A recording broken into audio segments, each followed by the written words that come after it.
नमस्ते दोस्तों, स्वागत है आपका आपके पॉडकास्ट में। मैं हूं आपका दोस्त नितिन आत्रे। दोस्तों, जब पूरी दुनिया में सभ्यता का नामो निशान नहीं था, उस समय हमारे देश भारत में ज्ञान और विज्ञान की गंगा बह रही थी। दोस्तों, उसी ज्ञान की गंगा में वास्तुशास्त्र और ज्योतिष शास्त्र की रचना की गई। उसी ज्योतिष शास्त्र और वास्तुशास्त्र की परंपरा को आगे आज आधुनिक युग में बढ़ाने का काम कर रही हैं एस्ट्रोलॉजर प्रिया शर्मा जी। नमस्कार सर। तो आपका बहुत बहुत स्वागत है हमारे इस पॉडकास्ट में। जी धन्यवाद। तो हम सबसे पहले आपसे ये पूछना चाहेंगे कि वो कौन सा टर्निंग पॉइंट था आपकी लाइफ का कि आपने सोचा कि मुझे एस्ट्रोलॉजर बनना है या वास्तुशास्त्र सीखना है। ये किस तरह से आपके दिमाग में आया, कब, क्यों और कैसे? जी, ये बात तो काफी पुरानी हो गई है, क्योंकि यह हमारा एक पैतृक कार्य है। हमारे पिता भी करते हैं, हमारे चाचा जी भी, बाबा जी भी वैद्य थे, आयुर्वेद से जुड़े हुए थे। तो हमारे मन में छोटेपन से ही अपने पिताजी को पुस्तकें पढ़ते हुए देखते हुए मन में एकदम से ये आया कि पिताजी ये इन पुस्तकों में क्या पढ़ते हैं, कैसे एकदम हस्तरेखा का ज्ञान उनको है, कैसे वो ज्योतिष का ज्ञान जानते हैं। मतलब जिस तरह वो वेद पढ़ते थे और हम भी उनके पीछे पीछे वो कुछ सबक हमें पढ़ने को देते थे कि आप ये पाठ पढ़िए, आप ये गायत्री पढ़िए या आप पूरी गीता पढ़िए। कम से कम 14-15 साल की उम्र में हमारे पिताजी ने हमें गीता के पाठ का अनुसरण कराया। उसके बाद हमें एक एक वेद कर पढ़ने को दिए। पढ़ने से ही नॉलेज बढ़ती है, और सनातन धर्म में जब तक आप वेद नहीं पढ़ेंगे तब तक आपको ज्योतिष का भी ज्ञान नहीं होगा। इसके अलावा हम अपने परिवार में देखते थे सभी लोग सनातनी हैं और सभी लोग रिचुअल्स फॉलो करते हैं। जो भी हमारे रीति रिवाज हैं वो सब फॉलो किए जाते हैं, जो सनातन धर्म में किए जाते हैं, हिंदू धर्म में किए जाते हैं। तो हमारा इंटरेस्ट उसी तरह बढ़ता गया। धीरे धीरे हमारे पिताजी ने हमें साधना करना सिखाया। जिस प्रकार वो साधना करते थे, माँ को प्रसन्न करते थे, देवी उपासक थे, तो उस तरह हम लोगों ने भी धीरे धीरे थोड़ी थोड़ी, जैसे बच्चे साधना करते हैं, कुछ समय की साधना करते हैं, तो उस तरह हमारा मार्गदर्शन किया। और वहीं से ही हमारा ये जो ज्योतिष का कार्य है पढ़ाई के साथ साथ भी चलता रहा। और अपनी एजुकेशन पूरी करने के बाद हमने ज्योतिष की पढ़ाई को कंप्लीट किया, और उसके बाद अब सेवा में लगे हुए हैं। जो लोग दुखी हैं, परेशान हैं, क्योंकि आप जानते हैं हर घर में परेशानी है, हर घर में कोई ना कोई समस्या है, तो उसके निवारण के लिए भी किसी सच्चे ज्योतिष का होना जरूरी है। तो हमने ये कदम उठाया। ये नहीं सोचा कि महिला हूं तो पीछे हो जाऊं, ये काम नहीं कर सकती, ऐसा नहीं है। तो महिला हूं तो अपने सनातन धर्म को उठाने के लिए सबसे ज्यादा आगे आने की कोशिश की। तो इसका मतलब मैं ये मानूं कि बचपन से ही आपकी इच्छा जागृत हुई कि मेरे को इस लाइन में जाना है, क्योंकि पिताजी इस लाइन से जुड़े हुए थे। जी।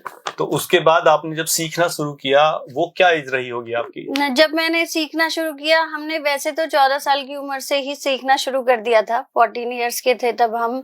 उसके बाद हमें धीरे धीरे नॉलेज बढ़ती गई। जिस तरह पिताजी ने हमें मतलब वो दिया कि ज्ञान दिया कि इस तरह ज्योतिष करते हैं, इस तरह ग्रहों को देखते हैं, नक्षत्र देखते हैं, कुंडली किस प्रकार देखी जाती है।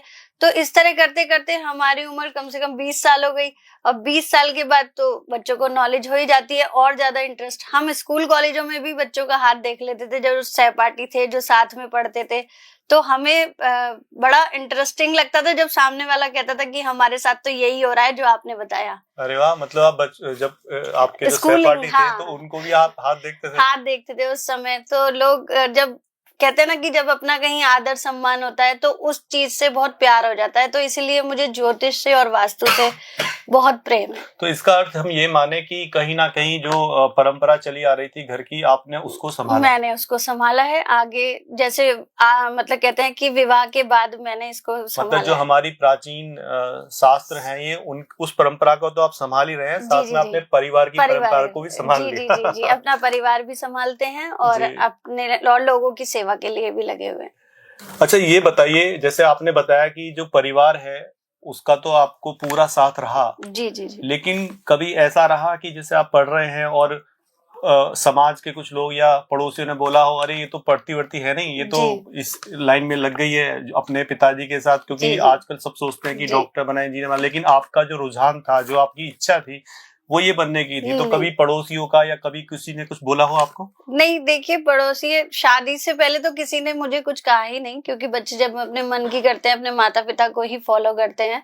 शादी से पहले तो किसी ने, लेकिन शादी के बाद लोगों ने कहा कि ये कोई कार्य है, ये कार्य नहीं करना चाहिए, कि एक पंडिताई कोई कार्य है, बहुत लोगों ने कहा। लेकिन मुझे इसी लाइन में निकलना था और मेरे को यही था कि जीवन में कल्याण करना सीखो लोगों का।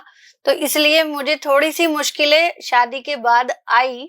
कुछ समय बाद शादी के कह सकते हैं कि 11 साल बाद मैंने ये ज्योतिष का कार्य, मेरे हस्बैंड ने मेरा साथ दिया और ये ज्योतिष का कार्य हमने उठाया। हस्बैंड क्या करते हैं आपके? वो बिजनेसमैन है। वो बिजनेसमैन है, हाँ। ठीक है। कोई पहला क्लाइंट ऐसा आपके पास आया हो, जो पहला अनुभव रहा हो, जो आप कुछ हमसे शेयर करना चाहें? जी, पहले क्लाइंट मेरे थे, मुझे आज भी उनका नाम याद है, और मैंने अपने जो कार्यालय का नाम रखा था वो शिव शक्ति ज्योतिष केंद्र रखा था। और वो शिव शक्ति ज्योतिष केंद्र में पहला जो क्लाइंट था उसका नाम भी शिव ही था। तो वो सुभारती के पास से आया था और उसके पास आने का कोई साधन नहीं था, केवल उसके पास रेजगारी थी थोड़ी सी, और वो उस रेजगारी में ही मुझे मेरी फीस भी दे गया था।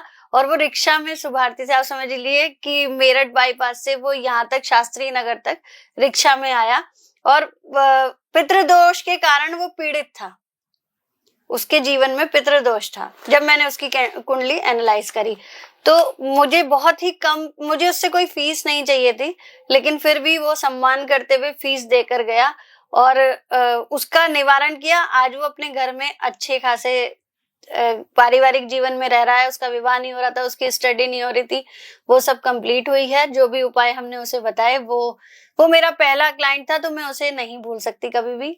वो भगवान शिव के रूप में ही आया था। चलो, आपने पितृदोष की बात की है, तो उसी से रिलेटेड मैं आपसे क्वेश्चन पूछता हूँ कि पितृदोष और श्राद्ध के समय को लेकर ज्योतिष की क्या मान्यता है? क्या सच में हमारे जीवन पर गहरा असर पड़ता है? और ये है क्या? एक्चुअली भी बहुत लोग सुनते हैं कि पितृदोष, लेकिन पहले इसको समझा दीजिए कि ये है क्या, फिर थोड़ा सा। देखिए, पितृदोष क्या है कि वंशानुसार चलता है। जिस प्रकार आपका वंश होता है, आपके दादा परदादा जो इस दुनिया में नहीं रहे हैं, उनके लिए प्रार्थना करना या उन्हें भोग देना, यही पितृपक्ष कहलाता है। पितृपक्ष में हम क्या खास कर सकते हैं? पितृपक्ष और पितृदोष क्यों लग जाता है? अगर आपके घर में कोई दुर्घटना हुई हो, आपके मांगलिक कार्यों में कोई अड़चन आ रही हो, आपके घर में शादी विवाह नहीं हो रहे हो, या आपके जीवन में आपको सफलता नहीं मिल रही हो, लगी हुई नौकरी छूट जाए आपके जीवन में अड़चने ही अड़चने, आप सोचते हैं कि मेरे जीवन में इतनी मुश्किलें क्यों आ रही है, इतनी समस्या क्यों आ रही है, तो कुंडली को भी देखा जाता है। सूर्य और शनि की स्थिति देखकर ही बताया जाता है कि कुंडली में पितृदोष है या नहीं। पितृदोष होता है तो आदमी को सफलता पाने में बहुत दिक्कतों का सामना करना पड़ता है, इवन उसे कभी सफलता मिलती ही नहीं, वो धक्के खाता रहता है बस। एक छोटा सा कुछ आप बताना चाहें कि भाई ये मत करो तो पितृदोष से कम बचे रहोगे, थोड़ा कुछ बताना जी, देखिए पितृदोष से, क्योंकि हम अगर कुंडली देखते हैं तो 70% कुंडलियों में पितृदोष है जी। आप अपनी कुंडली का निवारण जरूर कराएं अगर आपके पीछे से पितृदोष चला हुआ आ रहा है। पितृदोष कोई नया नहीं लगता है, क्योंकि आपके पूर्वजों का लगता है, यानी कि आपके जो पहली पीढ़ी ने कुछ गलत काम किया हो, या उन्होंने आत्महत्या की हो, या एक्सीडेंट मौत हुई हो, तो पितृदोष में आपकी कोई गलती नहीं होती, पितृदोष पीछे से लगा हुआ आता है। उसके निवारण के लिए आपको करना चाहिए, जैसे अमावस्या, हर अमावस्या को आपको भोग निकालना चाहिए पितरों के निर्मित।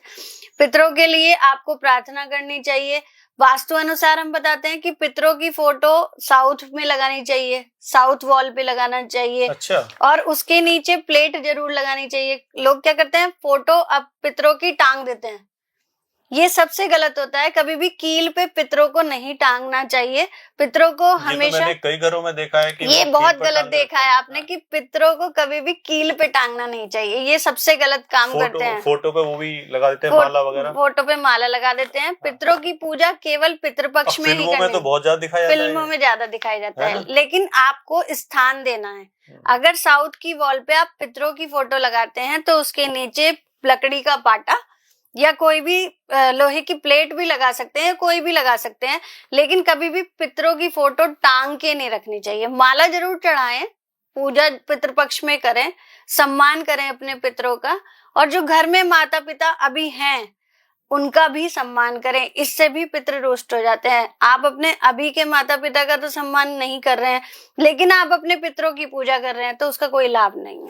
लेकिन ये भी बोल दीजिए कि फिल्मों की नकल ना करें। फिल्मों की नकल करते हैं लोग। हाँ। भाई इंडस्ट्री में जो देखते हैं कि टंगी हुई फोटो है तो हम टंगी हुई, लेकिन ज्योतिष शास्त्र में साउथ की वॉल पे जब भी पितरों की फोटो लगाएं तो उसके नीचे पाटा या प्लेट जरूर लगवाएं, और यही उनका आदर और सम्मान है। अच्छा, दक्षिण की फिल्मों में ऐसा होता है? जी, पाटा लगा के रखते हैं? नहीं, दक्षिण की फिल्मों में नहीं, साउथ वॉल जो है वो यमराज की है। साउथ वॉल, मैंने सोचा साउथ मूवी नहीं में नहीं, साउथ वॉल जो साउथ की दीवार है, दक्षिण की दीवार है, वो यमराज की दिशा है, यम की दिशा है, तो वहां पर पितरों की फोटो लगानी चाहिए। मैंने गलत सुन लिया। जी जी, कोई बात नहीं, कोई नहीं। अच्छा, ये बताइए कि आपने अपनी पर्सनल लाइफ में वास्तु ज्योतिष का ऐसा कौन सा बदलाव ऐसा किया है जिससे आपको खुद बहुत फायदा मिला है अपने आप को? देखिए, मैंने अपने जीवन में अपने घर को ही सबसे पहले ठीक किया, तभी मैं दूसरों के ऊपर कोई भी उपाय अप्लाई करती हूँ। जब मैं अपने आप उसका कहते हैं कि प्रयोग करके देखती हूँ। बिना प्रयोग के मैं अपने ऊपर कोई प्रयोग नहीं, ऐसा नहीं है कि अपने ऊपर कोई प्रयोग नहीं किया और दूसरों को बता दिया। जब तक मैं उसे अपने जीवन में नहीं डाल लेती तब तक मैं दूसरों को वो सलाह नहीं देती। जैसे फिर भी कोई जैसे मैंने अपने घर में, मेरे घर में पूर्व दिशा में थोड़ा सा वास्तु दोष था, तो उसके हिसाब से मैंने साउथ दिशा को थोड़ा ऊंचा करके उस वास्तु दोष को खत्म किया है। पूर्व दिशा में गड्ढा करवा के उसको ठीक किया है, बैलेंस किया है। तो जब मैं अपने घर में जो चीज अप्लाई करती हूँ तो लोगों के घर में भी वो चीज अप्लाई करके ठीक करवाती हूँ। ज्योतिष जो है एक संस्कृत का शब्द है जी, शब्द है ये। तो इसमें ज्योति मतलब ज्योति और मतलब ईश्वर, यानी कि प्रकाश का ईश्वर। जी जी जी। तो प्रकाश, हमारे जो ग्रह हैं उनको प्रकाश, क्योंकि वो प्रकाशमान होते हैं, उनको बोला जाता है कि ये प्रकाश का ईश्वर है। प्रकाश का ईश्वर है। तो और शास्त्र का मतलब होता है विज्ञान या ज्ञान। जी। तो कई लोग इसको विज्ञान नहीं मानते, इसको कहते हैं कि ना ही इसको ज्ञान मानते हैं। बहुत सारे लोग इसको ढकोसला मानते हैं, जबकि वो अपने जो संस्कृत के शब्द हैं उनका भी सम्मान नहीं करते। उनके बारे में आप क्या बोलना चाहेंगे? देखिए, जो लोग ज्योतिष का अपमान करते हैं या जो ज्योतिष को नहीं मानते हैं या इन्हें ढकोसला मानते हैं, देखिए हर ज्योतिष को मैं नहीं कहूंगी कि सब ज्योतिष ठीक हैं। कुछ लोग पैसे के लिए भी करते हैं, कुछ लोग जबरदस्ती भी लूटते हैं, लेकिन हम लोग उनमें से नहीं हैं। हम लोग जो है अपने सनातनी परंपरा के द्वारा ही आगे चल रहे हैं। देखिए, जो भी ज्योतिष की दक्षिणा होती है वो तो आपको देनी पड़ेगी। अगर पंडित जी की कोई दक्षिणा है तो आप बिना पंडित जी को दक्षिणा दिए घर से तो नहीं जाने देंगे, क्योंकि उन्होंने आपके घर में कर्म कांड कराया। उसी प्रकार टाइम दिया है, उच्चारण किया है। आपको नहीं आता वो उच्चारण, जो उच्चारण पंडित करता है। आपको वो संस्कृत नहीं आती, आप अपने घर में बैठ के कर लो हवन। अगर अकेले कर सकते हो, नहीं कर सकते हो तो ज्योतिष के लिए दक्षिणा देना बहुत जरूरी है कि आप दक्षिणा दें, लेकिन सही ज्योतिष का चुनाव आप खुद करें। आप जाकर उसके सामने बैठ जाएं और उसके सामने कुंडली रख दें। आप कुछ ना बोलें कि आपको क्या समस्या है, ज्योतिष को बोलने दें कि क्या समस्या है आपके जीवन में। जब कोई व्यक्ति सफल होता है या सक्सेस होता है लाइफ में, तो सबसे पहली चीज आती है उसके अंदर अहंकार बढ़ जाता है। जी बिल्कुल बिल्कुल। तो अगर मैं आपसे ये पूछूं कि सफलता के साथ अहंकार बढ़ना, आप अगर किसी को सलाह दें कि भाई अहंकार ना बढ़े, क्योंकि ये बहुत आम बात है। सफलता मतलब अहंकार, क्रोध। जी जी जी। तो उनको आप एज ए एस्ट्रोलॉजर आप क्या सलाह देंगे? देखिए, हम उन्हें अहंकार ना बढ़े तो सबसे पहले तो हम उन्हें उनकी शनि की स्थिति बताएंगे। शनि क्या होता है? शनि मजदूर है। आप कितने बड़े बिजनेसमैन हो, आप कितने बड़े हाई क्लास लोग हो, मंत्री लोग भी आते हैं मेरे पास, सब आते हैं, लेकिन जब तक आप फावड़े चला के काम नहीं करेंगे, फावड़े चलाने का मतलब है कि आप बिस्तर पे लेट के नहीं कमा सकते, बिस्तर पे लेट के राजनीति नहीं कर सकते। जब तक आप जनता के बीच में नहीं जाएंगे, गर्मी में पसीने में खड़े नहीं होंगे, मेहनत नहीं करेंगे, तब तक शनि आपको फल नहीं देंगे। तो अहंकार को त्याग के, शनि को ठीक करके, हर व्यक्ति की कुंडली में शनि अच्छा होना चाहिए। शनि को ठीक करके और गरीबों की सेवा करके, मजदूरों की सेवा करके तभी आगे बढ़ना चाहिए। अहंकार 2 मिनट में नीचे आके गिर जाता है। अगर आप किसी भी पद पे हैं, कोई भी, ये कलयुग है, 2 महीने से ज्यादा कोई अहंकार नहीं टिकता। 2 महीने में जमीन पे लाके गिर देता है, ये शास्त्र प्रमाण है। ओके। बहुत सारे लोग कहते हैं कि कुंडली में लिखा है। जी। जैसे कोई भी बात होगी, कुछ बिगड़ गया, ये हमारे तो कुंडली में लिखा है। जी। तो क्या कोई इंसान अपने जीवन में अपनी सोच और मेहनत से अपने भाग्य को बदल सकता है? देखिए, सबसे पहले तो पॉजिटिव होना बहुत जरूरी है। हाँ। जीवन में सकारात्मक होना बहुत जरूरी होता है। अगर आप सकारात्मक हैं तो अपनी सोच को भी बदल सकते हैं, लेकिन अगर आप नेगेटिव ही रहेंगे, आपने एक चीज सुनी होगी कि यूनिवर्स भी सुनता है हमारी चीजें। ठीक है, आप बार बार कहेंगे कि मेरे साथ तो यही होता है, मैं तो बहुत दुखी हूँ, मैं तो बहुत दुखी हूँ, तो यूनिवर्स भी आपको दुख देता जाएगा। कुंडली में तो लिखा ही लिखा है कि आपको शब्दों को, हमारे वेदों में शब्दों को भ्रम बोला है। भ्रम बोला है, हाँ। कि ये साक्षात भ्रम है, यानी कि अगर कोई वाणी होती है, अगर वो शब्द मुंह से निकलता है तो वो कहीं ना कहीं, जो जैसा आपने बोला कि पूरे ब्रह्मांड में वो शब्द रहता है, उसकी फ्रीक्वेंसी रहती है। बिल्कुल बिल्कुल। तो आपका जो हम बुध वाणी को कहते हैं, कुंडली अनुसार अगर आप अपनी वाणी ही खराब कर दोगे तो आपके तो वैसे ही स्टार्स डूब जाएंगे। लेकिन आप इन्हें स्वयं इस तरह ठीक कर सकते हैं, अच्छे कार्यों में अपना जीवन व्यतीत करें, नकारात्मक शक्तियों से, नकारात्मक लोगों से दूर रहें, सकारात्मक बने, पॉजिटिव वाइब्स लाएं अपने घर में, बच्चों के साथ खेलें कूदें, खुश रहें। ये आजकल जो मोबाइल का जमाना है, सब अपने अपने मोबाइल में लगे हुए हैं, किसी को किसी से कोई मतलब नहीं रहा। आज के टाइम में फादर बच्चों को नहीं देखता, मदर बच्चों को नहीं देखती, बच्चे फादर मदर को नहीं देखते। अच्छा, मेरा मोबाइल के आती एक प्रश्न मेरे मन में आया है। जी जी जी। कि ज्योतिष का मतलब होता है कि जैसे कोई समस्या आ रही है तो उसका समाधान क्या होगा, और वास्तु का अर्थ होता है कि वो जो समस्या आ रही है उसके लिए वातावरण कैसा रखना चाहिए, एटमॉस्फेयर। लेकिन जब हम पहले की बात करते हैं, प्राचीन समय की, तो उस समय मोबाइल तो थे नहीं जी। अब लेकिन मोबाइल तो वास्तु शास्त्र उस समय हमारे प्राचीन पुस्तकों में लिखा नहीं है, लेकिन इससे बहुत समस्या पैदा हो रही है हमारे समाज में, हमारे घरों में जी। तो इसके बारे में आप क्या बोलना चाहेंगे? क्योंकि मोबाइल एक बहुत बड़ी समस्या है आज की तारीख में, चाहे वो बच्चे हों, चाहे वो बड़े हों, चाहे वो कोई भी जनरेशन हो। देखिए, अगर हम मोबाइल की बात करें, ये तो हमारे लिए गैजेट्स है, और जिस तरह हमारा साइंस आगे बढ़ रहा है तो हमारी चीजें आगे बढ़ रही हैं, लेकिन किस चीज का सही प्रयोग करना चाहिए? पहले मोबाइल नहीं थे, घड़ियां नहीं थी टाइम देखने के लिए, लेकिन ऋषि मुनि क्या है, सूरज की प्रक्रिया से और चंद्रमा की प्रक्रिया से टाइम निर्धारित कर देते थे। जैसे आपने देखा जंतर मंतर में भी सूर्य की किरण जहां पड़ती है वहां पे टाइम निर्धारित होता है कि इतने बजे इतने बज गए हैं। साइंस को किस तरह लिया जाता है वो हमारे ऊपर डिपेंड करता है। हमारे बच्चे अगर फोन से गेम खेल रहे हैं तो वो गलत कर रहे हैं, लेकिन अगर वो फोन से ही गूगल पे अच्छी चीजें ढूंढ रहे हैं, या कुछ सर्च करने की, खोजने की चीजें ढूंढ रहे हैं, या अपनी पढ़ाई से रिलेटेड काम करते हैं, तो उस चीज के लिए मोबाइल बहुत अच्छा है।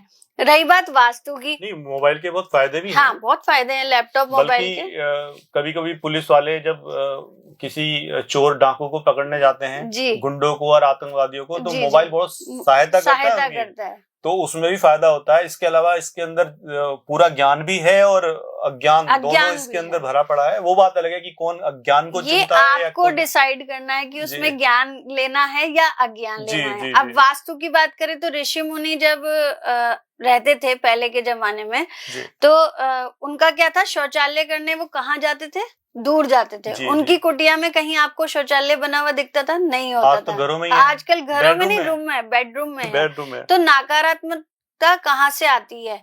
आपके ही घर में इतने रूम नहीं होते जितने टॉयलेट होते हैं। आपके घर में हर कमरे के साथ टॉयलेट है, हर कमरे के साथ टॉयलेट है।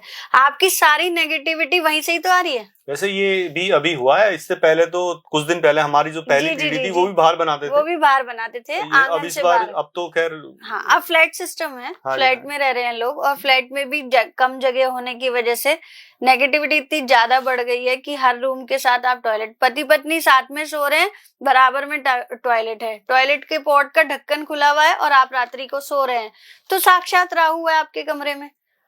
आपके घर में लड़ाई क्यों नहीं होंगी? बिल्कुल होंगी। आप नेगेटिविटी तो खुद ही, मलमूत्र त्यागना और उसको रूम में साथ रखना। आप वहां बैठ के भोजन कर सकते हैं? नहीं कर सकते, लेकिन सब कर रहे हैं। क्या लेकिन सब कर रहे हैं जी, बेडरूम में बेड पे बैठ के भोजन हो रहा है। अच्छा, वास्तु शास्त्र, वास्तु का मतलब है निवास स्थान, और शास्त्र मतलब मैंने अभी बोला था आपने ज्ञान और विज्ञान, है ना? जी। तो अगर मैं वास्तु की बात करूं तो वास्तु को आजकल लोग लग्जरी मानने लगे हैं कि भाई ये लग्जरियस चीज है, ये हमारे बस की चीज नहीं है वास्तु कराना, ये कराना, वो कराना। तो आपको क्या लगता है कि वास्तव में ये लग्जरी है, गरीबों के लिए नहीं है? नहीं, ऐसा नहीं है। मैंने अब तक ये समझ लीजिए 1000 से ऊपर घरों को देख लिया है जिसमें मध्यम वर्गीय परिवार वालों ने सबसे ज्यादा अपना इंटरेस्ट दिखाया है। और जितने भी लग्जरीज फैक्ट्रीज हैं और हॉस्पिटल्स हैं, बाकी चीजें भी मैंने अपने वास्तु उसमें देखी है विजिट में। लेकिन ऐसा नहीं है, छोटे से छोटा परिवार भी वास्तु दिखाने के लिए अब रेडी रहता है। हमारे मेरठ में ही आप देखेंगे तो काफी लोगों ने विजिट कराई है, जिनका भाई मैं नाम नहीं ले सकती, और काफी बड़े लोगों ने भी विजिट कराई है जिनकी पूरी पूरी कोठियां हैं, जिनके कह सकते हैं कि सिक्योरिटी गार्ड भी हैं, उन्होंने भी विजिट कराई है। तो वास्तु सबके लिए है। अगर मेरा मकान 50 गज में भी है तो मैं उस 50 गज में भी वास्तु अनुसार ही घर बनाऊंगी। जी जी जी, जी। लेकिन ऐसा लोग मानते हैं, तो मैंने आपसे पूछा है क्वेश्चन। हाँ, देखिए जो लोग ऐसा मानते हैं कि मध्यम वर्गीय परिवार नहीं करा सकते वास्तु विजिट, तो ऐसा नहीं है, सभी करा सकते हैं। कुछ गज के हिसाब से ही दक्षिणा होती है, तो उसी हिसाब से दक्षिणा ली जाती है। आजकल बच्चे जो कैरियर की बात करते हैं, अगर कोई बच्चा अगर कैरियर बनाना चाहता है तो उसके लिए एज ज्योतिषाचार्य एज एस्ट्रोलॉजर आप क्या उनको सलाह देना चाहेंगे?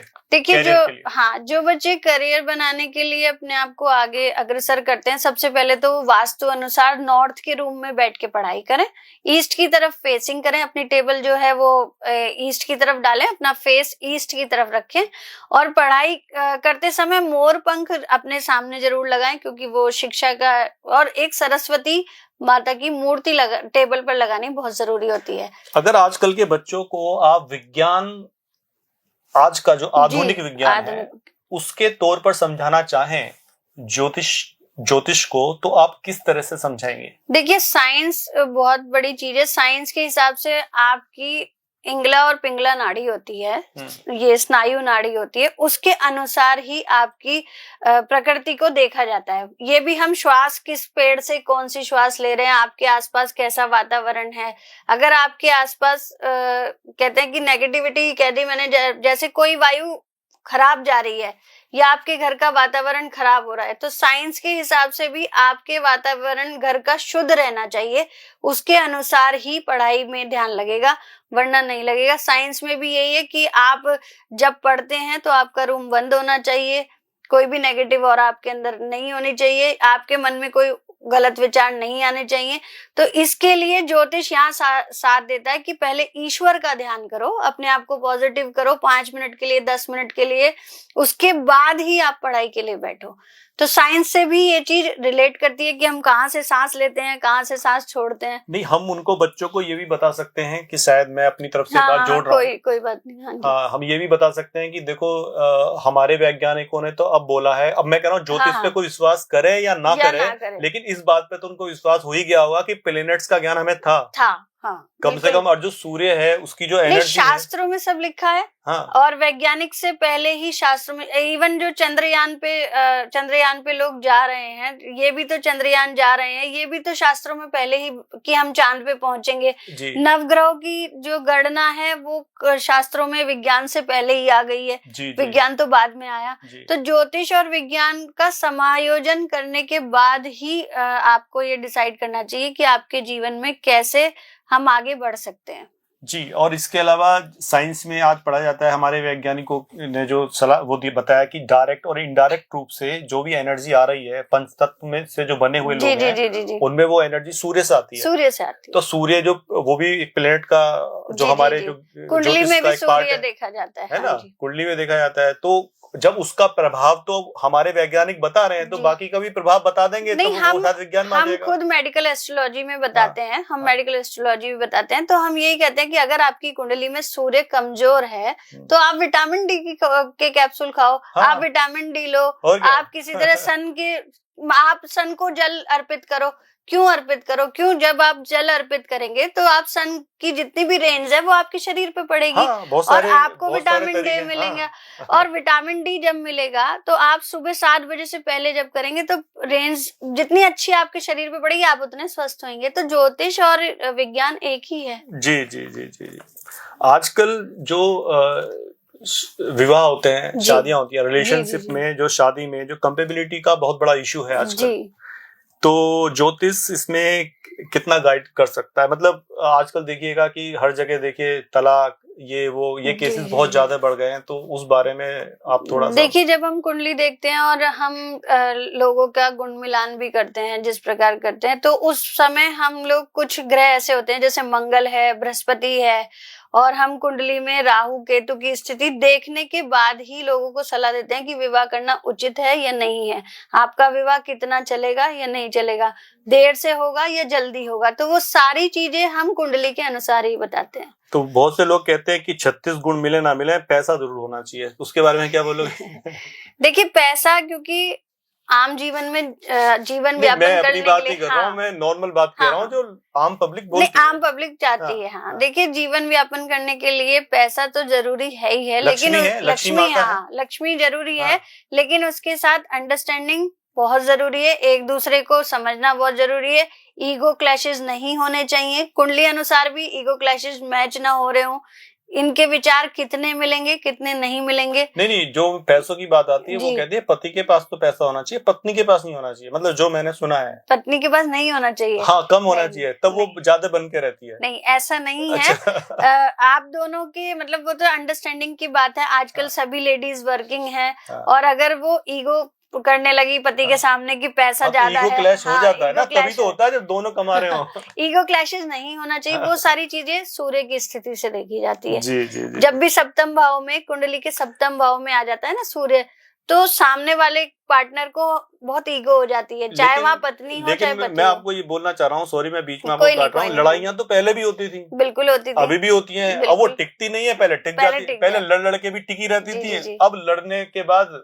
चुटकियों में काम हो जाता है। देखिए, वो तो जिस तरह हमारे कहते हैं ना कि हमारा ट्रेडिशनल बदल रहा है, परंपराएं बदल रही हैं, लड़कियां थोड़ा फ्री मोबाइल आ गए हैं, मोबाइल आ गए, लड़कियां हाँ। थोड़ी फ्री हो गई हैं। पहले हाँ। हमारे टाइम में भी माता तो पिता फ्री का छोड़ना लड़कियों को बेकार है, गलत है। इतना नहीं छोड़ना चाहिए। देखिए, हाँ। जब लड़कियों को बिल्कुल फ्री नहीं करना चाहिए, किसी ना किसी का पिता का सिर पे वो होना चाहिए, वही कहाँ जा रहे हो, किस काम से जा रहे हो। इवन लड़कियों के ऊपर नहीं, लड़कों के ऊपर भी होना चाहिए, दोनों के ऊपर होना दोनों चाहिए। बच्चों के ऊपर हाँ। होना चाहिए। पहले बच्चे माँ बाप से डरते थे, अब के बच्चे माँ बाप से डरना ही नहीं चाहते हैं, वो बिल्कुल फ्री नहीं, रहना चाहते इसमें हैं। तो मैं ये बोलूंगा कि डरना नहीं चाहते, या उनको जो उनको माता पिता ही संस्कार देते हैं, अगर माता पिता उन्हें थोड़ा सा कंट्रोल करेंगे तो वो डरेंगे, नहीं करेंगे तो नहीं डरेंगे। हाँ, वो तो ये माँ बाप के ऊपर ही है ना। देखिए, इतनी छूट नहीं दी, लेकिन समाज से आप कैसे बचाएंगे बच्चे को, तो संस्कार देने बहुत जरूरी हैं। संस्कार तो माँ बाप ही देंगे, मुझे नहीं लगता हाँ। कि संस्कार सबसे पहले माँ बाप ही देते हैं, माँ मुझे बाप देते हैं। जो मेरी नहीं, सोच है। आजकल के माता पिता भी हाँ। बहुत फ्री हो गए हैं, वो भी चाहते हैं कि हमारी जो औलाद है, जो हमारा बच्चा है, वो अलग कमरे में रहे। क्यों रहे वो अलग कमरे में? हाँ, तो माँ बाप की हाँ। बात तो माँ बाप की हो गई ना। हाँ, माता असली पिता असली जो गाइड गाइड करते हैं वो माँ बाप पेरेंट्स ही करते हैं। पेरेंट्स करते आप हैं, कितनी उनसे पूजा करवाते हो, कितना उतना मेडिटेशन कराते हो, कितना हाँ। उनको ध्यान रखते हो। आपको गाइड करना अपने बच्चे को बहुत जरूरी है, और हाँ। बहुत कम उम्र से कर देना चाहिए। जैसे कि हम भी बता रहे हैं, आपको 14 साल की उम्र से हम भी शुरू हो गए थे अपने पूजन पाठ में, लेकिन उसके साथ साथ हमने अपनी पढ़ाई भी करी, डिग्री भी करी। मैं डबल MA BEd भी हूँ, मैं एस्ट्रोलॉजी में PhD भी हूँ, मैंने सारे एस्ट्रोलॉजी में अपने PhD जी की पूरा डॉक्टरेट भी हूँ। लेकिन अच्छा। लेकिन लोगों का क्या है कि पढ़ते नहीं है, और अपना जो पेरेंट्स की बात भी नहीं सुननी, और अपने काम पे आगे बढ़ जाना है। एस्ट्रोलॉजी में PhD कहाँ से किया आपने? मैंने राजस्थान से की है, उदयपुर से। हाँ, ठीक है। ऑफिस और घर में किस डायरेक्शन में बैठना सबसे ज्यादा पॉजिटिविटी देता है? जैसा आपने बताया था कि पूरब की तरफ को मुंह करके पढ़ें, तो ऑफिस के लिए भी यही है? देखिए, ऑफिस के लिए जब हम ऑफिस में बैठते हैं तो आपको सबसे पहले वेस्ट दिशा को चुनना चाहिए, जो पश्चिम दिशा होती है। उधर की तरफ को मुंह करना है? जी नहीं, उधर आपको पीठ करनी है। अच्छा। मुख आपको पूरब की तरफ करना है, या आप बैठे साउथ में। अच्छा। हाँ, वेस्ट पश्चिम की दिशा या दक्षिण की दिशा, दो दिशाएं ऐसी हैं जो आपको ऑफिस की डायरेक्शन में, मतलब मेन जो ऑनर हैं उन्हें बैठना चाहिए। बाकी जो ईस्ट का हिस्सा है, वहां पर जो भी आपके ऑफिस का वर्क है वो वर्क करना चाहिए, और वह ईस्ट की तरफ भार कम रखना चाहिए, घर में भी और ऑफिस में भी। ओके। अच्छा, ये बताइए कि बॉलीवुड में कई बड़े स्टार्स हैं जो ज्योतिष और वास्तु की मदद लेते हैं। बिल्कुल।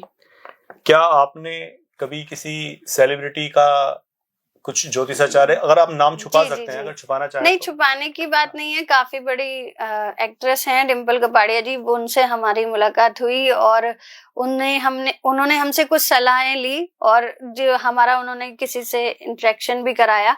तो काफी चीज ऐसी होती है, उनके भी जीवन में कुछ ना कुछ मुश्किलें होती हैं। हमारे पास आई बिग बॉस की हेमा शर्मा जी, वो हमारे कार्यालय में ही आई, जो बिग बॉस 19 की वो थी कंटेस्टेंट। मेरठ की हैं क्या वो?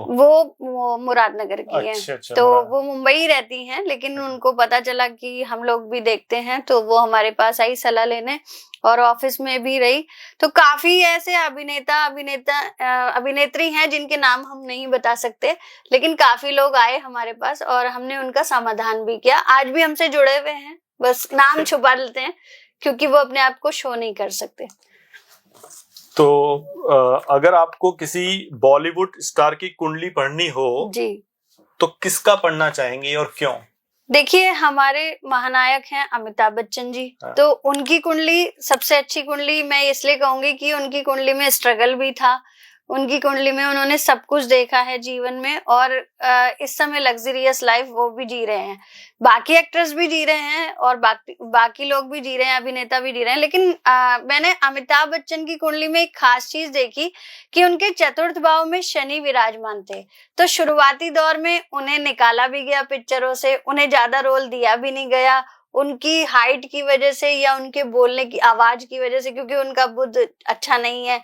लेकिन उनका शनि चतुर्थ भाव में होने की वजह से जितना भी फेम मिला, जितने वो बूढ़े होते गए, उतना ही उनका फेम बढ़ता गया और आज भी हैं, वो हमारे महानायक हैं। और उनकी आपने पिक्चरें भी इतनी देखी होंगी, सुपर हिट सारी पिक्चरें गई हैं, लेकिन शुरुआती दौर उनका स्ट्रगल का था, बाद का दौर उनका बहुत अच्छा गया।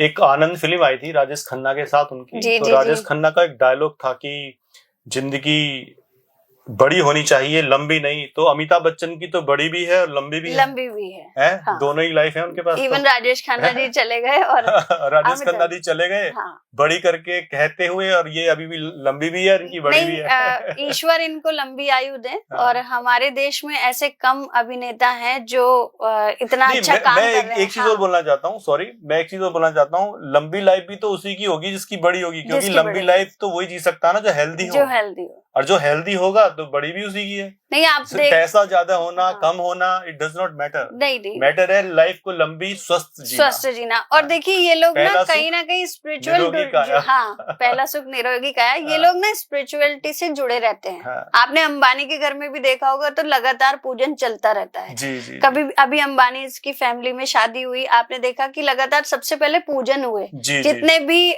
महर्षि हैं, जितने भी बड़े हमारे शंकराचार्य जी, पहले जैसे राजा महाराजाओं बुलाया करते थे, ऐसे बुलाया बड़े ऋषियों को, वैसे ही। और अच्छा है, राजा है भी वो, राजा है, मेहनत से उन्होंने, परिवार ने मेहनत की है, तभी वो वहां पर है। क्योंकि वो बड़ों का सम्मान कर रहे हैं। हमारे शंकराचार्य जी का मैं प्रणाम करती हूँ। ये भी बड़ी बात है, क्योंकि अगर वो राजा बन जाते ना करते सम्मान, उन्होंने सबको विराजमान भी किया, सबका आदर सत्कार किया, भोजन की व्यवस्था की।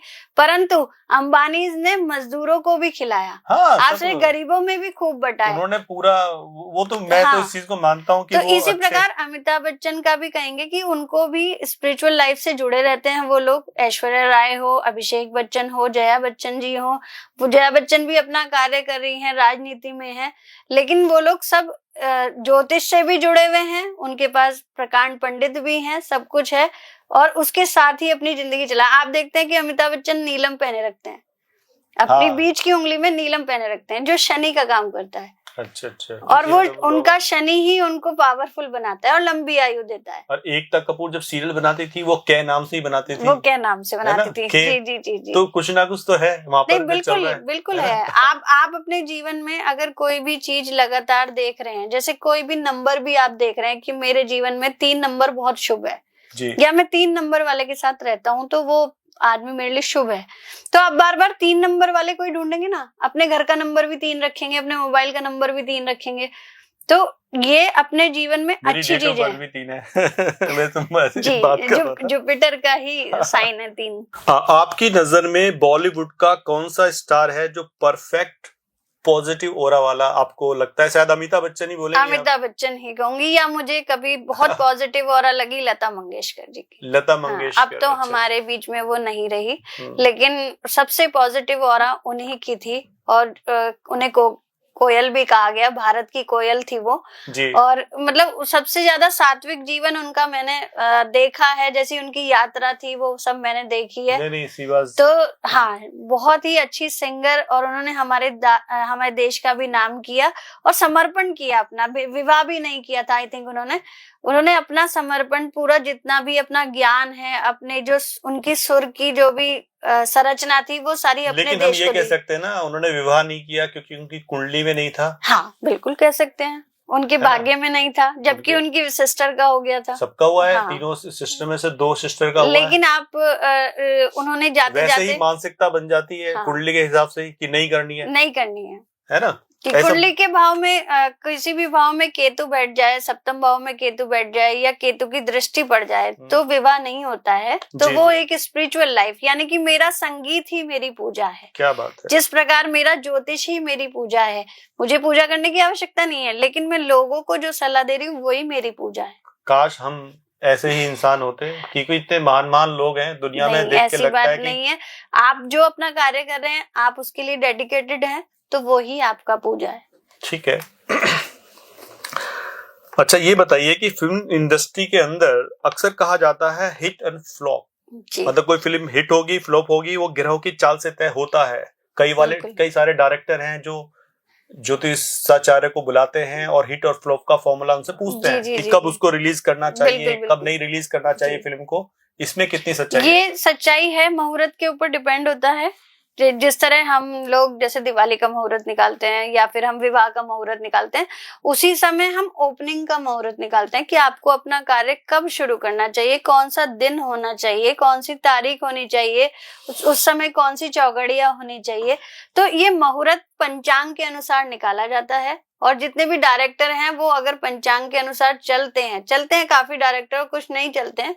अब उसमें अदर रिलीजियंस वाले भी कह दो, वो अपने लकी बेस को लेके चलते हैं कि जैसे अदर रिलीजियंस, मुस्लिम्स हो या सिख हो या ईसाई हो, वो अपने लकी चीज को लेके चलते हैं कि भाई मेरा इस दिन ये काम शुभ होता है, सोमवार को शुभ होता है, तो मैं सोमवार को रिलीज करूंगा।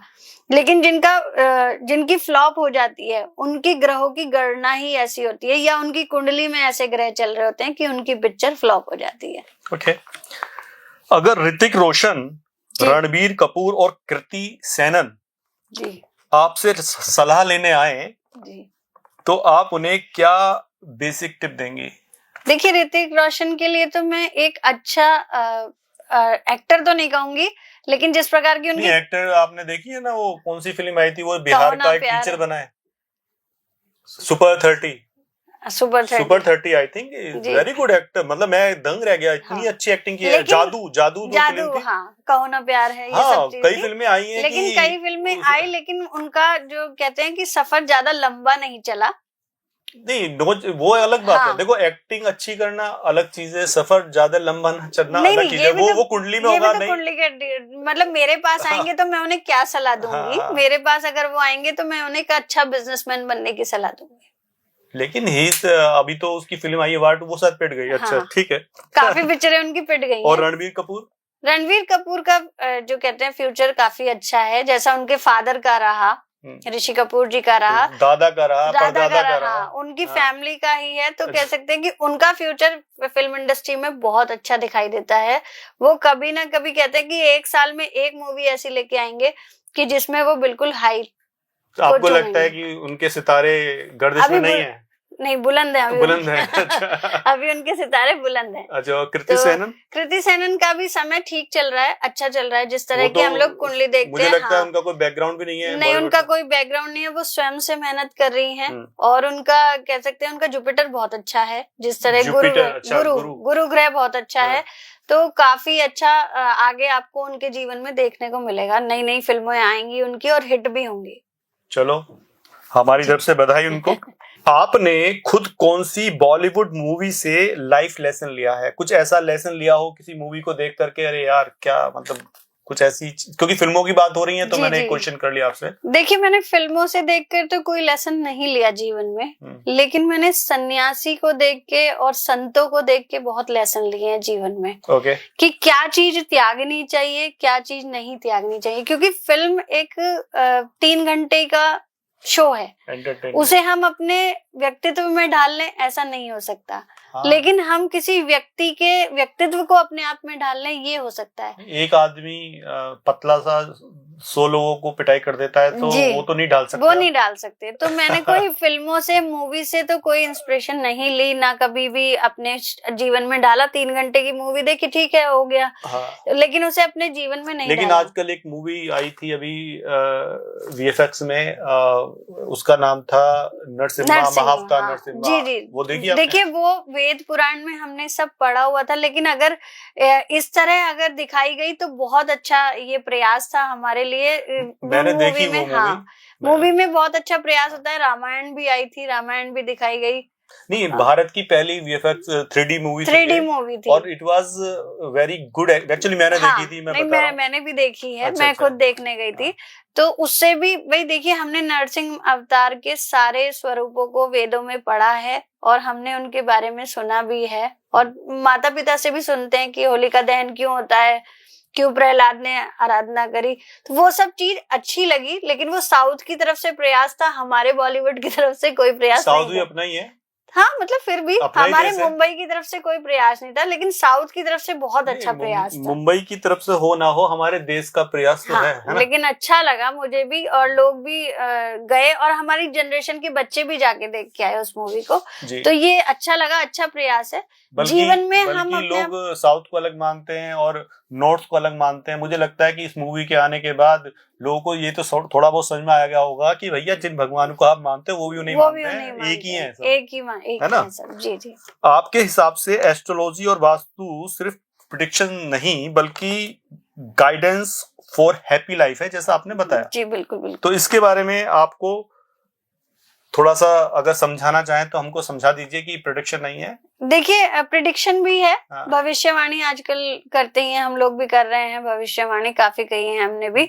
तो उस प्रेडिक्शन के साथ साथ आप प्रेडिक्शन कुछ बड़े लेवल पे करिए। प्रेडिक्शन आप सामने वाले की भी कर सकते हैं। जैसे हम सामने वाले को बोलते हैं कि आपके साथ दुर्घटना होने वाली है, कुछ दिन आप वाहन धीरे चलाएं, ये प्रेडिक्शन है। ओके, ठीक है ना। सामने हैप्पी लाइफ भी हो गई कि हमने आपको उस चीज से बचाने की कोशिश करी है। ठीक है, आप कम से कम डर के गाड़ी तो धीरे चलाएंगे। दूसरा, हम कहेंगे कि आपकी पत्नी से अलगाव होने वाला है, तो आप थोड़ा कम बोलें या इग्नोर करके बाहर निकल जाएं, क्योंकि इस समय ग्रहों की स्थिति ठीक नहीं है। अच्छा, इसका मतलब ये है कि विचारों से और मेहनत से आप कुंडली को चेंज कर सकते हैं। कोई भी विपत्ति अगर आपके ऊपर आने वाली है तो हम उसे कम कर सकते हैं, खत्म नहीं कर सकते हैं। कम कर सकते हैं। जी, हम ईश्वर की प्रार्थना करके उस विपत्ति को कम कर सकते हैं, लेकिन उसको खत्म नहीं कर सकते। ठीक है जी। आजकल की जो जनरेशन है वो साइंस बेस्ड है। जो भी कुछ भी उससे बात बोलो भगवान को, वो कहते हैं भगवान कुछ नहीं होते, सब साइंस होती है, ऐसा बोलते हैं बच्चे आजकल के। तो आप उनको एस्ट्रोलॉजी को किस एंगल से उनको समझा सकती हैं भगवान? देखिए, क्योंकि बच्चे छोटे होते हैं, अपने मन की करते हैं, तो हम उन्हें सबसे पहले मेडिटेशन ही सिखाना चाहते हैं कि जीवन में एकाग्रता बहुत जरूरी है। अगर आपका जीवन जैसे हम अपनी कुंडली में मून की स्थिति बताते हैं कि अगर आपकी कुंडली में चंद्रमा की स्थिति ठीक नहीं है, तो चंद्रमा मन का कारक है। अगर मन में उथल पुथल है, एक बच्चा है पढ़ रहा है, बैठ के आराम से पढ़ रहा है, 2-3 घंटे पढ़ लिया। एक बच्चा है पेंसिल घुमा रहा है और उस पेंसिल को कभी फेंक रहा है, कभी वहां उठाने जा रहा है, लेकिन वो पढ़ नहीं रहा है। ये आपने बहुत अच्छी बात बताई, क्योंकि ये मेरा अपना पर्सनल एक्सपीरियंस है। मेडिटेशन से अगर आदमी, कोई भी बच्चे को अगर मेडिटेशन सिखा दिया जाए तो मुझे लगता है वो शांत हो जाएगा। तो यही ज्योतिष से जोड़ता है कि सबसे पहले बच्चे को ध्यान मुद्रा सिखाई जाए, बच्चे को योग सिखाया जाए, और ये कम उम्र से शुरू करिए आप, कि कभी भी जीवन में उसके आगे अगर चुनौतियां भी आने वाली हो तो वो उसका सामना डट के कर सकता है। जी। तो हम छोटे बच्चों के ग्रहों को तो परिवर्तन करने के लिए उसको नहीं बोलेंगे कि तेरे ग्रह खराब है तो तू ऐसा कर रहा है, ऐसा नहीं बोलना। उनको मेडिटेशन, ध्यान, योग और अच्छी अच्छी जगह ले जाना, जैसे आप अच्छे अच्छे स्थानों पे घुमा सकते हैं या अपने किसी भी तीर्थ स्थान पर ले जा सकते हैं, वहां के बारे में बता सकते हैं। जैसे हम सिद्धबली ले जाकर हनुमान जी के बारे में बता सकते हैं कि हनुमान जी ने कैसे राम जी की सेवा करी या कैसे अपने टीचर की बात मानी। तो वो चीजें हम बच्चों को गाइड करें तो बच्चे सही दिशा पकड़ सकते हैं। हाँ, मतलब जो सुनता है वैसे विचार बनते वैसे हैं, और विचार। विचार से ही दुनिया चलती है। जी जी जी, कोई भी दुनिया विचार से ही चलती है, चाहे बिल्कुल, कोई बिल्कुल। देश हो, बिल्कुल बिल्कुल। व्यक्ति हो, कोई भी हो, जैसे विचार वैसे। कहते हैं ना मोदी जी वो- इतना बड़ा एम्पायर चला रहे हैं, पूरा भारत चला रहे हैं, विचारों से ही तो चला रहे हैं, अरे। शुद्धता से ही तो चला रहे हैं। योगी जी मुख्यमंत्री हैं, वो अपना उत्तर प्रदेश चला रहे हैं, अपने विचारों से ही तो चला रहे हैं, सात्विक जीवन से चला रहे हैं। क्या इससे पहले इतना अच्छा चला भारत? नहीं चला। जितना मोदी जी के राज में चल रहा है इतना अच्छा, इससे पहले इतना अच्छा भारत चला नहीं। कैसे मोदी जी विदेशियों को अपने सानिध्य में कर लेते हैं? केवल बातों से, विचारों से। जैसी दृष्टि वैसी सृष्टि है। जी जी, जैसी दृष्टि वैसी सृष्टि। चलिए, की लाइफ का वो मंत्र क्या है जिसे हर इंसान अपनाए तो उसका जीवन आसान हो जाए? देखिए, मेरे लाइफ में सबसे बड़ी चीज है इग्नोरेंस। हर चीज को इग्नोर कर। ओके। आपकी लोकेलिटी, आपका समाज क्या आपसे कहता है, केवल अपने मन की सुनो और अपने ही जो भी आपका लक्ष्य है, आपको इंजीनियर बनना है, डॉक्टर बनना है। इग्नोरेंस या मौन? नहीं, इग्नोरेंस। नहीं, इग्नोरेंस तो अहंकार हो गया एक तरह का। नहीं, मतलब इग्नोरेंस गलत चीज का। मौन हो जाओ कोई। मौन गलत बात पे मौन नहीं होना। अगर कोई आपको गलत बात बोल रहा है, इग्नोरेंस भी नहीं करना है गलत बात नहीं, को। इग्नोर कर दो। आप इग्नोर करके वहां से हट जाओ कि वो साउंड आपके कानों में आए ना। जी इग्नोर करना सीखे। क्या वो कहा जाता ना, ओम इग्नोर आय नमः। जी। तो एक मंत्र आप अपने जीवन में रखिए कि कोई भी आपको किसी भी प्रकार का गलत वाक्य बोलता है, पेरेंट्स की तो सुननी चाहिए, पेरेंट्स बिल्कुल हमेशा सही बताते हैं। माता पिता की जीवन में हमेशा सुने, और जो भी आपको लगता है कि आपके लिए नेगेटिव सोचता है या आपके लिए कुछ बोलता है, ऐसी चीजें, उसको इग्नोर करें और मौन रहें। मौन रहना चाहिए, लेकिन अपने ऊपर कहा जाता है कि कोई अपने ऊपर गलत आरोप लगा रहा हो, उस समय मौन नहीं रहना चाहिए। मेडिटेशन से ये भी पता लग जाता है कब कब मौन रहना है, कब मौन नहीं रहना है। कब मौन नहीं रहना है। आपकी, जैसे मैंने बताया कि चंद्र नाड़ी और सूर्य नाड़ी आपको बताती है कि आपको कब मौन रहना है, कब मौन नहीं रहना है। जी जी जी। चलिए, अंत में आपसे एक छोटा सा रैपिड फायर करते हैं। जी। आपका फेवरेट ग्रह, जी, प्लेनेट कौन सा है? ऑब्वियसली जुपिटर, गुरु ग्रह, क्योंकि हम यहाँ लोगों को शिक्षा दे रहे हैं, ज्योतिष से जुड़े हैं, तो अगर हमारा गुरु ग्रह अच्छा होगा तभी तो लोगों को हम सलाह दे पाएंगे एज ए अध्यापक, as a teacher. Okay. Vastu का लकी रंग कौन सा है? अगर वास्तु में अगर रंग की बात करें तो कौन सा? तो ब्लू कलर, जो हाँ, जो नॉर्थ दिशा को इंडिकेट करता है, नॉर्थ यानी कि उत्तर दिशा को इंडिकेट करता है, वो जल तत्व की दिशा है, तो वहाँ का ब्लू कलर बहुत ज्यादा, जो वास्तु में कहा जाता है, वो बहुत अच्छा कहा जाता है। ठीक है। सुबह शांति देता है मन को। ओके। चंद्रमा का कारक माना जाता है। जी जी जी, ब्लू, जी। क्योंकि वो वाटर से इंडिकेट होता है। हाँ जी, हाँ जी। सुबह उठते ही सबसे पहला काम आप क्या करते हो? मैं सबसे पहले उठते ही कराग्रे वस्ते लक्ष्मी, कर मध्य सरस्वती, कर मूले गोविंदा, प्रभाते कर दर्शनम, सबसे पहला श्लोक। ठीक है। एस्ट्रोलॉजी में सबसे ज्यादा पूछे जाने वाला सवाल क्या है? देखिए, सबसे ज्यादा एस्ट्रोलॉजी में पूछने वाला, रिश्तों में गड़बड़ाहट आजकल चल रही है, तो रिश्तों में, एस्ट्रोलॉजी में सबसे ज्यादा व्यापार को पूछा जाता है, नौकरी को पूछा जाता है, और रिश्तों में कड़वाहट के लिए। ठीक है। ज्योतिष या वास्तु, आपका सबसे पहला प्यार कौन सा है? मेरे लिए दोनों ही प्यारे हैं, क्योंकि ज्योतिष का अंग ही वास्तु है, और ज्योतिष से ही जुड़ी हुई सारी चीजें, हस्तरेखा हो, ज्योतिष ही अपने आप में वेद है, और उसी में से ही शाखाएं निकली हुई हैं, तो मुझे ज्योतिष ही प्रिय है। अच्छा, फिर तो आपने कहा दोनों या ज्योतिष? नहीं, दोनों ही प्रिय हैं, लेकिन एक फिर भी थोड़ा। ज्योतिष तो एक नाम हो गया, लेकिन उसमें से निकली हुई जो शाखाएं, जैसे एक अध्याय में हम 10 तरह की चीज पढ़ते हैं।